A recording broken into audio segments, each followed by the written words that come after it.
Football club में Messi की entry हो चुकी थी और इस एंट्री के पीछे एक बहुत बड़ा हाथ मेसी की ग्रैंड मदर का था, क्योंकि उस टाइम तक वो इतना छोटा था कि उसकी फैमिली के हर मेंबर को यही लगता था कि अगर मेसी को किसी ग्रुप में फुटबॉल खेलने दिया गया तो बड़े बड़े लड़कों के साथ खेलते हुए उसे चोट लग सकती है। शायद इसीलिए ना तो उसके डैड और ना ही उसकी मॉम उसे किसी भी ऐसे मैच में खेलने के लिए मोटिवेट करते थे। मगर उसकी ग्रैंड मदर का सोचना एकदम अलग था, क्योंकि बाकी सारे बच्चों को भी ट्रेनिंग के लिए ग्राउंड पर वही लेके जाती थी। वही थी जिन्होंने बहुत इंसिस्ट किया कि उनके नन्हे मेसी को भी खेलने दिया जाए, जबकि उम्र के साथ साथ वो देखने में भी बहुत छोटा लगता था।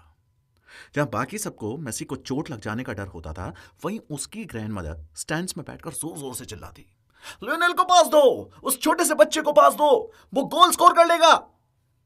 लियोनेल की दादी थी जिन्होंने उनके पेरेंट्स को उन्हें फुटबॉल शूज दिलवाने के लिए राजी किया था।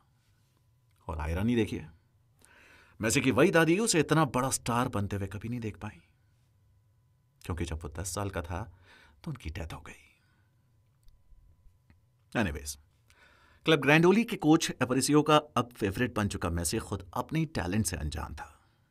उसे खुद ही नहीं पता था कि किस तरह उसका गेम बाकी प्लेयर से एकदम अलग और एकदम यूनिक था। उसे तो बस इतना मालूम था कि बॉल एक बार उसके पांव में आ जाए तो फिर वहां से किसी और प्लेयर के पास नहीं जानी चाहिए, बल्कि सीधा गोल की तरफ होनी चाहिए। जैसे अर्जुन को सिर्फ चिड़िया की आंख दिखती थी, ऐसे ही मेसी को सिर्फ गोल दिखता था। पर इसे वो समझ चुके थे कि मेसी कोई ऑर्डिनरी प्लेयर नहीं है। एक बहुत ही सुपर स्पेशल सॉकर प्लेयर बनना ही उसकी डेस्टिनी थी। वो पिच पर ऐसी ऐसी चीजें करता था जो उन्होंने कभी भी नहीं देखी थी। जैसे गोलकीपर ने कभी अगर एक बार बॉल नीचे जमीन पर रख दी तो मेसी उसके बाद उसके बॉल को किक करने का वेट नहीं करता था। वो बंदूक से छूटी गोली की तरह आगे निकलता और गोलकीपर से बॉल छीनकर आगे बढ़ जाता। हर मैच में वो कम से कम 6-7 गोल करता। एकदम सुपर नेचुरल था वो। मेसी को जिस टीम में डाला गया था वो एक 6 साल के बच्चे के लिए बहुत ही ज्यादा टैलेंटेड और कॉम्पिटिटिव टीम थी, क्योंकि वो खुद भी उसी टीम के मेंबर्स की तरह जबरदस्त टैलेंटेड था। ये वो टीम थी जहां से अर्जेंटीना के नेशनल टीम के लिए रेगुलरली नया टैलेंट निकलता था। और भी कोच थे वहां जो मेसी का गेम और बेटर बनाने के लिए उसे ट्रेनिंग दे रहे थे। उन सब का यही कहना था कि एक चीज जो उसे सबसे अलग बनाती थी वो थी कि वो सीखने के लिए हमेशा रेडी रहता था। वो मोस्टली बहुत शांत रहता था और प्रैक्टिस के टाइम पर कभी भी किसी भी तरह का डिस्टर्बेंस नहीं क्रिएट करता था। अपने सब कोचेस को वो बहुत ही गौर से सुनता और हर वो चीज करके देखता जो वो लोग उसे सिखाते थे। उसके बॉल हैंडलिंग स्किल्स इतने जबरदस्त थे कि जब तक प्रोफेशनल टीम मैदान में खेलने के लिए उतर नहीं जाती, वो अपनी फुटबॉल ट्रिक से स्टैंड्स में बैठी ऑडियंस को एंटरटेन करता रहता। और क्योंकि वो उम्र और हाइट दोनों में इतना छोटा था तो लोग समझते कि वो शायद सर्कस में काम करने वाला कोई बौना जोकर है, जिसे ऑर्गेनाइजर्स ने वहां जनता को एंटरटेन करने के लिए बुलाया। और इसी के चलते उन्होंने मेसी को एक नया नाम दे दिया, एनानो। स्पेनिश में बौने आदमी को कहते हैं एनानो। कुछ और लोगों ने उसे द फ्ली कहकर बुलाना स्टार्ट कर दिया। फ्ली का मतलब होता है पिस्सू, जो कि एक छोटा सा इंसेक्ट होता है। पर मेसी और उसकी फैमिली को कभी उसकी हाइट को लेकर कोई टेंशन नहीं हुई। उनको लगा जब बड़ा हो जाएगा तो अपने आप हाइट बढ़ जाएगी। अभी अगर उन्हें किसी बात की चिंता थी तो वो था फुटबॉल। फुटबॉल उसकी मोहब्बत, उसकी सांसें, उसकी जिंदगी सब कुछ थी। अपनी लाइफ का हर एक मिनट वो बस इसी एक चीज के बारे में सोचते हुए बिताता था। वो स्कूल जाता, घर आता, बॉल उठाता और खेलने चला जाता। फिर वो ट्रेनिंग के लिए ग्रैंडोली जाता, फिर घर आता, खाना खाता और एक बार फिर गलियों में खेलने निकल जाता। वो हमेशा बाहर गलियों में ही मिलता, फुटबॉल खेलते हुए। यहां तक कि घर के अंदर भी फुटबॉल उसके हाथों में हमेशा रह जाती। उसके जो दोनों भाई पहले उसका बड़ा ध्यान रखते थे कि बड़े लड़कों के साथ खेलते हुए उसे कहीं चोट ना लग जाए, अब जरा बेफिक्र हो गए, क्योंकि अब आस पड़ोस के लड़के जो उससे बड़े थे मेसी का ध्यान रखने लग गए थे। अपनी क्लब टीम जिसका नाम न्यूवेल्स ओल्ड बॉयज था के लिए मेसी अब एक स्टार प्लेयर हो चुका था। लेकिन जब प्लेयर 13 साल के हो जाते और अगर वो अच्छे प्लेयर होते तो फिर उन्हें क्लब छोड़कर बाहर जाना पड़ता था ताकि वो नेक्स्ट लेवल के लिए ट्राई कर सके। River Plate's team Buenos Aires में बेस्ड थी और मेसी को वहां जाकर स्कूल की पढ़ाई करनी थी, अपने परिवार से दूर रहकर।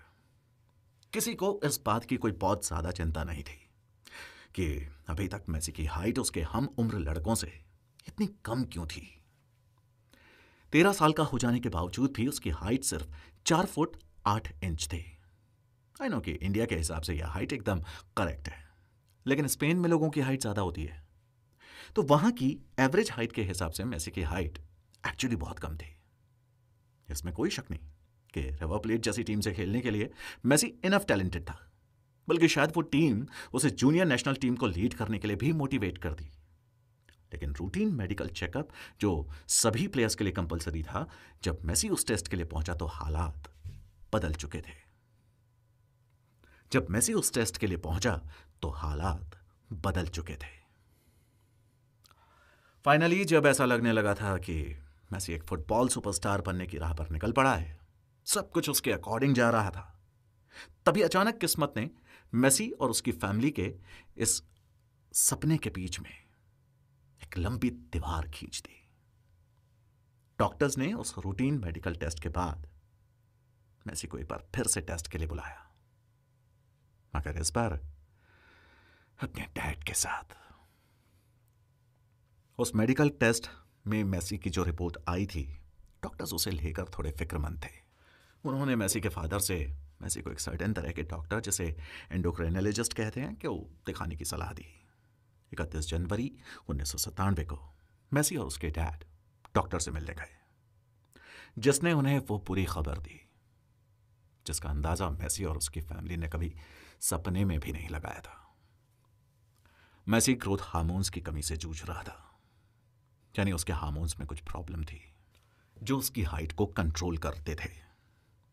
यही वजह थी कि उसकी हाइट बढ़ नहीं पा रही थी। यह बौनेपन का ही एक अलग और छोटा फॉर्म था, वो निकनेम जो दुनिया ने उसे प्यार से दिया था। अचानक से वो मेसी को ना तो प्यार भरा लग रहा था और ना ही उतना फनी जितना उसे पहले लगता था। मगर यह जाने बिना कि मेसी की कंडीशन कितनी सीरियस है, डॉक्टर उसका इलाज भी नहीं कर सकते थे। इसलिए उन्होंने कुछ मेडिकल टेस्ट करने के लिए कहा, जिन्हें कंप्लीट होने में कम से कम 1 साल लग जाता। उनकी फैमिली नर्वस थी, मगर फिर भी उन्होंने 1 साल इंतजार किया, इस उम्मीद में कि शायद डॉक्टर्स इस प्रॉब्लम का कोई ना कोई सलूशन ढूंढ लेंगे। लेकिन अगर सच में मेसी की ग्रोथ रुक चुकी थी, तो यह ऑलमोस्ट इम्पॉसिबल था कि अब आगे as an adult soccer player उनका आगे कोई करियर बन पाता। और वो साल पूरा होते होते फाइनली उन्हें एक गुड न्यूज मिली कि मेसी का इलाज हो सकता था। 14 साल के मेसी को रोज खुद को बायोसिंथेटिक ग्रोथ हार्मोन्स इंजेक्शंस लेने होंगे। मेसी को इससे कोई प्रॉब्लम नहीं थी। कुछ टाइम बाद तो ये उनके लिए डेली रूटीन जैसा हो गया था, जैसे वो रोज दांत ब्रश करते थे, नहाते थे या बाल बनाते थे। शुरुआत में जब लोग उन्हें इंजेक्शंस लेते हुए देखते थे तो बड़ा डाउटफुली पूछते थे कि क्या चल रहा है, मगर फिर धीरे धीरे सबको समझ में आने लग गया। वैसे भी वो कोई बहुत बड़ा टास्क नहीं था। मेसी को भी पता था कि ये उनके फ्यूचर के लिए बहुत इंपॉर्टेंट है, और मेसी एक रिस्पॉन्सिबल पर्सन थे। बाद में तो उन्होंने कहा भी था कि इतना रिस्पॉन्सिबल वो बने ही सिर्फ इसलिए क्योंकि इस एक चीज पर उनका पूरा सॉकर करियर डिपेंड करता था। लेकिन लेजेंड्स पैदा नहीं होते, बल्कि ओवर द टाइम चैलेंजेस से लड़ते लड़ते, मुश्किलें सहते सहते एक आम सा दिखने वाला आदमी फाइनली लेजेंड बन जाता है। मेसी के लिए तो चैलेंजेस अभी तो बस शुरू ही तो हुए थे, और जितने बड़े लेजेंड वो आज हैं, वो बनने के लिए उन्हें अभी और कई चैलेंजेस फेस करने थे। एक नई प्रॉब्लम मेसी की फैमिली के सामने थी, जिसका सलूशन दूर दूर तक कहीं नहीं दिख रहा था।